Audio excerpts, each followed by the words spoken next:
ایک نویں جماعت کے طالب علم نے مجھے خط لکھا کہ جب بھی آپ تقریر کرتے ہیں اور اخباروں میں آتی ہے تو ہمارے گھر میں اس بات پر بحث ہوتی ہے کہ آپ کا اصلی نام کیا ہے۔ یہ MR کیانی تو کوئی بات نہ ہوئی۔ تو کبھی ہم محمد رمضان سمجھتے ہیں، کبھی ملک رنجیت، اور کبھی کچھ۔ اب آپ اپنے ہاتھ سے لکھیں آپ کا اصلی نام کیا ہے، تاکہ آئندہ ہمارے گھر میں یہ جھگڑا نہ ہو۔ میں نے جواب دیا کہ یہ خط میں اپنے ہاتھ سے لکھ رہا ہوں اور میرا نام محمد رستم ہے۔ جو اس کے بعد شک کرے وہ کافر ہے۔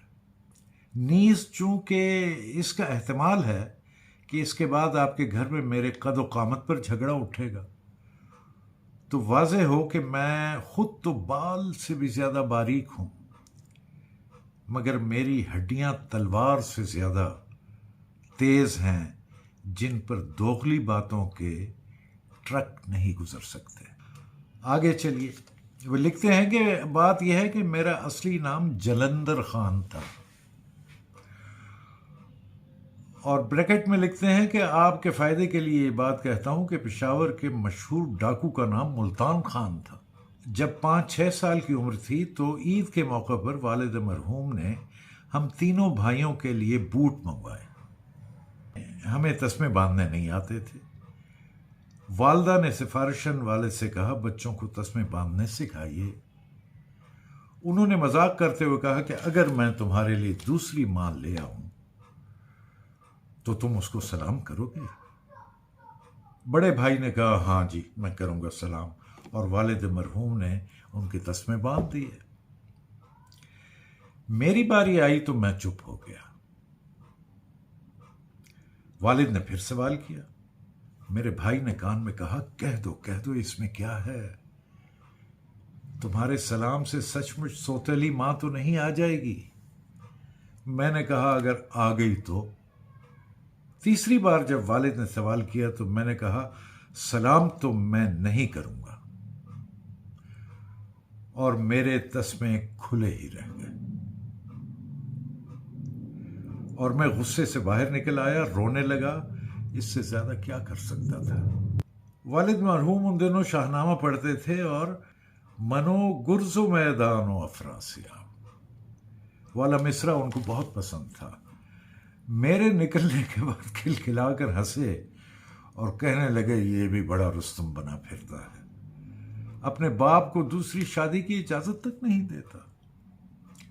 اس دن سے جلندر خان کی بجائے میرا نام رستم خان ہو گیا، اور جب ذرا مہذب ہوا تو نام کے ساتھ محمد لگا لیا اور خان کاٹ دیا، مگر میرے بوٹوں کے تسمے ابھی تک کھلے ہیں۔ اپنی تحریروں کے بارے میں، خلق الانسان علمہ البیان، خدا نے انسان کو پیدا کیا اور اس کو بیان کرنا سکھایا۔ تو آپ اگر اپنا درد دل بیان نہ کر سکیں تو گویا آپ اپنی پیدائش کا منشا پورا نہیں کرتے۔ میں نے یہ دعویٰ کبھی نہیں کیا کہ میں قوم کی اصلاح کے لیے کوئی مشن لے کر آیا ہوں۔ حقیقت یہ ہے کہ کوئی بات میں نے کسی خاص ارادے سے نہیں کہی۔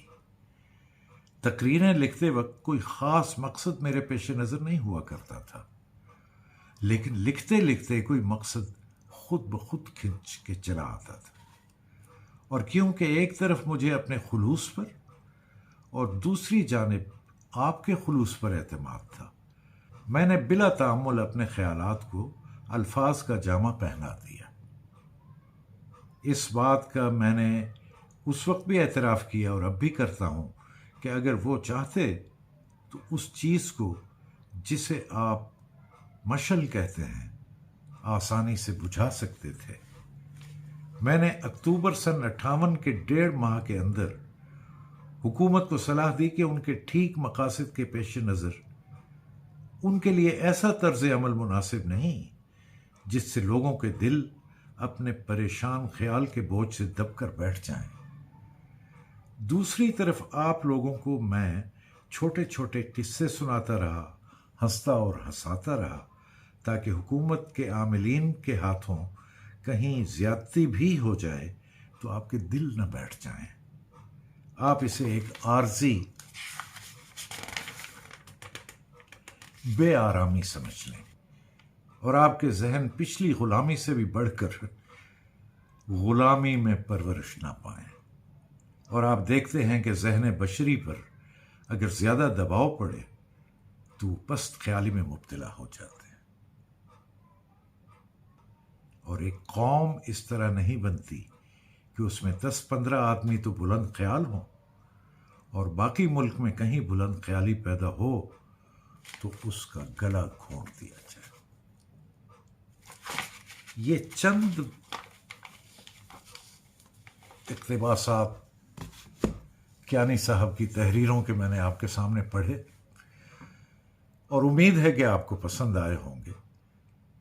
کسی روز اگر آپ پسند فرمائیں گے تو جو ان کی مکمل تقاریر ہیں وہ بھی میں پڑھ کر آپ کو سنا دوں گا، لیکن اس بات کا دار و مدار صرف آپ کی پسندیدگی اور آپ کے کمنٹس اور جوابات پر ہے۔